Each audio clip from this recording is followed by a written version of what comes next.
कानिफनाथ व गोरक्षनाथांची भेट. कानिफनाथांचे गोपीचंद राजाकडे आगमन. स्त्रीराजाच्या राजधानीत मच्छिंद्रनाथाने कानिफनाथास मोठ्या आदरसत्काराने राहवून घेतल्यानंतर त्याची उत्तम बरदास्त ठेविली. असे करण्यात मच्छिंद्रनाथाचा हेतू असा होता की कानिफा येथून गेल्यानंतर गोरक्षनाथास भेटेल व तो मजविषयी त्यास बातमी देईल. मग तो मला नेण्यासाठी येथे येईल व मला घेऊन जाईल. असे झाल्यास मी या सर्व सुखास मुकेन.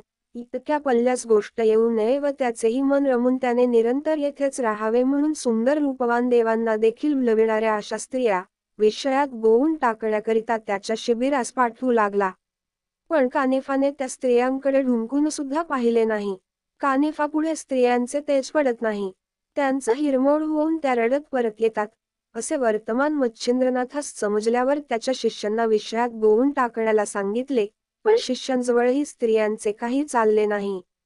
त्या इलाज करून थकल्या, पण त्यांचा हेतू सफळ झाला नाही. महिनाभर राहून कानिफाने मच्छिंद्रनाथापाशी जावयास आज्ञा मागितली. ती त्याने बिनतक्रार दिली. तेव्हा हत्ती, घोडे, पालख्या, उंची वस्त्रे, तंबुरा इत्यादी पुष्कळ देऊन हिरे, माणके, सुवर्ण व पैसा विपुल दिला. अशा मोठ्या लवाजम्यानिशी मच्छिंद्रनाथाने कानिफाची रवानगी करून दिली. कानिफा तेथून निघून तीर्थयात्रा करीत चालला. तो जेथे जेथे जाई तेथे तेथे त्याचा उत्तम प्रकारे आदरसत्कार होई. पुष्कळ लोक त्याचे शिष्य झाले. जो तो त्याची वाखाणणी करी व मोठ्या हौसेने दूरदूरचे लोक येऊन आपापल्या गावास मोठ्या सन्मानाने त्यास घेऊन जात. त्याच्याविषयी लोकांच्या मनात पूज्यबुद्धी उत्पन्न होऊ लागली. अशी त्याची कीर्ती पसरत हेलापट्टणातही त्याच्या नावाचा डंका बराच गाजला. तेव्हा गोपीचंद राजाने दूत पाठवून नाथाचा समाचार आणविला. त्याच्या ऐश्वर्याची दूतांनी राजापाशी फारच स्तुती केली. इकडे गोरक्षनाथ जगन्नाथहून तीर्थयात्रा करीत फिरत असता त्याची व कानिफाची एका अरण्यात भेट झाली. उभयतांनी आदेश केला. मग कानिफाने गोरक्षास भरजरी गालिच्यावर बसविले. त्यावेळी गोरक्षनाथाची विद्या कशी काय हे पाहावे असे कानिफाच्या मनात येऊन त्याने गोष्ट काढली की त्या पलीकडील आम्रवृक्षावर जी मधुर फळे पक्व झालेली दिसत आहेत, त्यातून थोडीशी आणविण्याचे माझ्या मनात आहे. ते ऐकून गोरक्ष म्हणाला, कशाला इतका खटाटोप? आपल्याला काही गरज नाही. तेव्हा कानिफा म्हणाला, खटपट कशाची आली आहे त्यात? आता शिष्य पाठवून ते आंबे तोडून आणवितो. हे ऐकून गोरक्ष म्हणाला, इतका यत्न करण्याचे काय कारण आहे?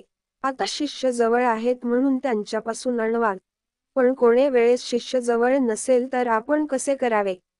आपल्या विद्येच्या प्रभावाने फळे तोडून विद्येचा प्रताप व गुरुचा प्रसाद उजेडास आणावा व फळे खाऊन आत्मा संतुष्ट करावा.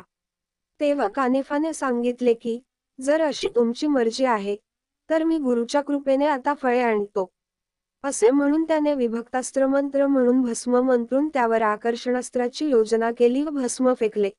त्यामुळे पिकलेले सर्व आंबे झाडावरून त्याचे जवळ येऊन पडले.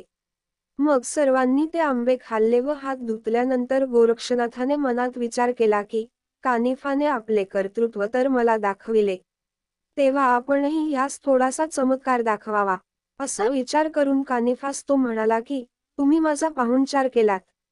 आता मी काही फळे आणतो तर ती खाऊन आपण तृप्त व्हावे. कानिफाने त्याचे हे बोलणे मान्य केले. मग गोरक्षनाथाने आकर्षण शक्ती व विभक्तास्त्र जपून भस्म फेकताच एका लवंगवनातील तऱ्हेतऱ्हेची फळे येऊन जवळ पडली. ती मधुर फळे खाऊन सर्व तृप्त झाले. मग गोरक्षनाथाने मुद्दाम गोष्ट काढली की, ही शिल्लक राहिलेली फळे पुन्हा परत झाडावर नेऊन डहाळीस चिकटवावी. तेव्हा कानिफा म्हणाला, ही गोष्ट अशक्य होय. त्यावर गोरक्ष म्हणाला, निःसीम गुरुभक्तास काही अवघड नाही. तो दुसरा ब्रह्मदेवही उत्पन्न करीत. अशा प्रकारचे पुष्कळ दृष्टांत देऊन म्हणाला, मी माझ्या सद्गुरूच्या कृपेने पाहिजे ते करीन. हे ऐकून कानिफास राग आला. तो म्हणाला, मी तुला व तुझ्या गुरुला जाणतो, तो नरकात पिचत पडला आहे.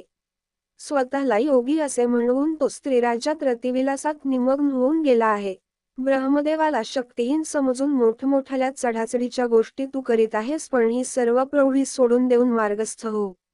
अशा प्रकारचे उपमर्दाचे पुष्कळ भाषण ऐकून घेतल्यावर गोरक्षनाथ म्हणाला, तू भ्रमिष्ठासारखा भाषण करतोस.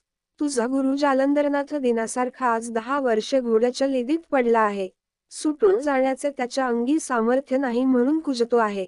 गौड बंगाल देशात हेलापट्टणच्या गोपीचंद राजाने वस्तादगिरी करून त्यास खाचेत पुरून वर घोड्याची लीड टाकून अगदी बेमालूम करून टाकिले. शाबास त्या राजाची. माझा गुरु अशा प्रतीचा नव्हे. हे ब्राह्मण हालवून टाकील असा त्याचा प्रताप आहे. त्याच्या कृपेने तुला आताच चमत्कार दाखवितो पहा.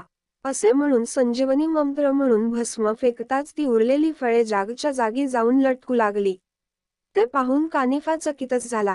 त्याने निराभिमानाने गोरक्षाजवळ जाऊन त्याची वाहवा केली व प्रेमाने त्यास आलिंगन दिले आणि म्हटले की, आपल्या भाषणाने मला आज एक मोठा फायदा झाला. तो हा क. माझ्या जालंधर गुरुचा शोध लागला. मग गोरक्षनाथ म्हणाला, गोष्ट खरी आहे. माझ्या योगाने जसा तुला तुझ्या गुरुचा शोध लागला, तसा तुझ्या योगाने माझ्या मच्छिंद्रनाथ गुरुचाही मला शोध लागला. आजचा योग फारच उत्तम आला. असे बोलून त्यांनी एकमेकास नमस्कार केला. मग गोरक्षनाथ स्त्रीराजाकडे व कानिफनाथ हेलापट्टणास चालला. आपला गुरु जालंधरनाथ ह्यास गोपीचंद राजाने पुरून टाकल्याची बातमी कळताक्षणीच कानिफाच्या मनात क्रोधाग्नी उत्पन्न झाला व केव्हा सूड उगवीन असे त्यास झाले होते. तो आपल्या 700 शिष्यांसह हेलापट्टणच्या अरण्यात येऊन राहिला.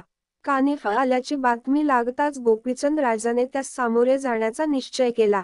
त्याने कानिफाचा लौकिक ऐकलेला होताच, त्यामुळे अंतःकरणापासून त्यास गुरु करण्याचे राजाच्या मनात भरले होते. स्वतःबरोबर हत्ती, घोडे, उंट, पालख्या, गाड्या, तंबू, डेरे, राहुट्या वगैरे घेऊन मोठ्या वैभवाने 700 शिष्यांसह वर्तमान कानिफानाथ देशपर्यटन करीत होता. कानिफास नगरात आणावयास राजा आपले 700 सरदार व असंख्य फौजेनिशी मोठ्या दिमाखाने जात असता वाटेमध्ये तो प्रधानास म्हणाला